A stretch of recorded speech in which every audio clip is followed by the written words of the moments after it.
and he says, "What I fear is that we have awakened a sleeping giant." Thank God we've looked around at what's happening in the world. Twice America has gone to world war to save the world. We did it in World War I, we did it in World War II, and after World War II, the people that we saved and some of the people that we fought against were absolutely devastated. They had no way to build themselves back up again. So what did America do?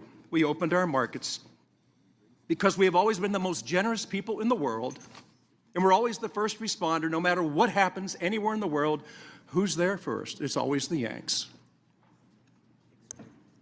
We have ceded so much market share. We have rebuilt, for most of the world, an economy that they never could have achieved on their own.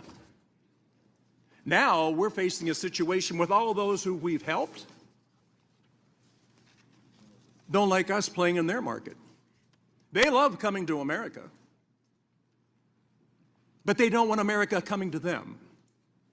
They make it very hard for us to do trade with them, whether it's through tariffs or barriers, which our manufacturers can't meet. And we sit here today trying to make this a political event instead of a country-saving event.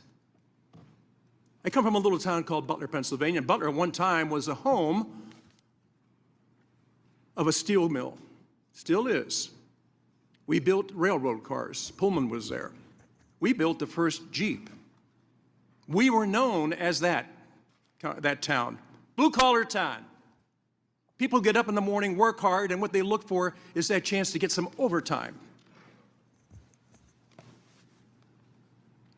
Last summer, we became known as the town with the attempted assassination of Donald Trump.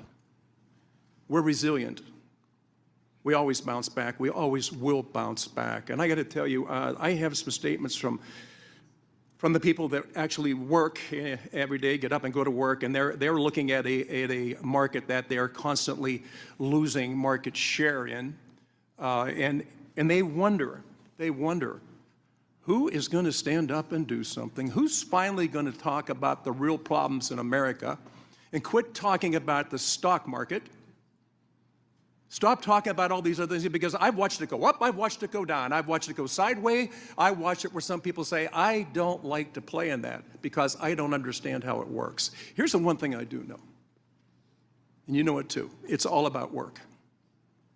It's all about market share. Jamie Sychak from UAW 3303, we were in a dire situation, not because of foreign competition. That hurt us a lot. We went from a steel plant that were 7,000 people down to there's about 1,300. We produced something called grain-oriented electric steel, the only producer of that product in America, and we were in danger of losing it because we had an administration that had a blind eye and a deaf ear to what they were giving up. Also, Jim Winnings, who operates a factory down in Mars, Pennsylvania, shares his view with me about how much market share they've lost. So I'm amazed when we try to turn this into a political battle and not a USA saving grace battle where we finally wake up. And just as Admiral Yamamoto feared in World War II, all we have done is to awake a sleeping giant. We have given away so much of our market and been denied access to other markets. We are the first responder every time something goes wrong in the world. I would just like to see the world treat us with the same respect as we have treated them. Level the playing field. That's all the president's asking for. Level the playing field. Don't make it impossible for us to play. Don't tell us, yes, you can come here as long as you meet these standards, knowing that the standards they've set we can't meet. Yet we still allow them to come in. I sell Chevrolets, I sell Hyundais, I sell Kias, I sell Toyotas, and I sell Mitsubishis. People say, why is it that you have to do that? I said, to make payroll.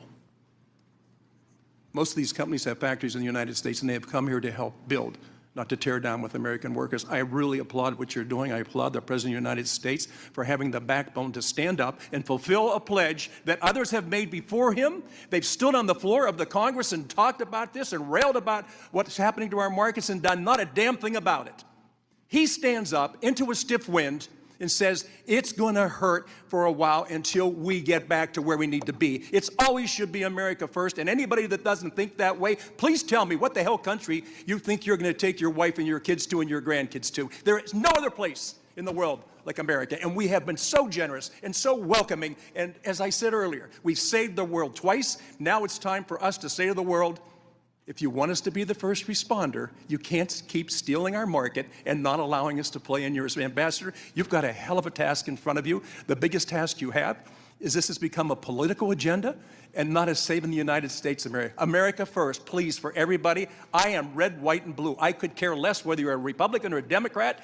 Just wake up and understand that we cannot stand to lose any more market share, and we better be tough on this one, or we turn our backs on the future. And I've got 10 grandchildren. They're relying on me to stand up.